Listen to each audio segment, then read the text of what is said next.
Hello, my name is Ron Williams and I'm out here at Hudson Chevrolet and I want to show you a few things about the 2020 Chevy Equinox. The 2020 Equinox has had some upgrades and I'd like to show a few of them to you. First, I'd like to tell you about the fact that the all-wheel drive feature. It used to be it was all-wheel drive or front-wheel drive. Now, they have a feature where you can be in front-wheel drive, and if you want to be in all-wheel drive, you just hit the button and you're in all-wheel drive. Another thing that I like about the new Equinox is the fact that they can use Google Maps. You can just plug your phone in and whatever on your phone will show up on your screen. And by doing that, you'll be able to have turn-by-turn directions. If you're a golfer like me, Chevy must have made the Equinox for me because it's set up for my golf clubs.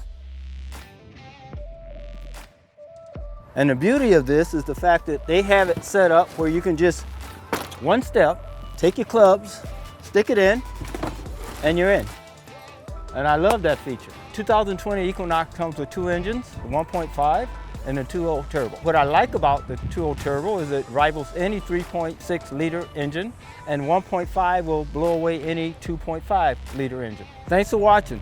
And now that you saw some features, I'd like for you to come out to Hudson Chevrolet and take one for a test drive.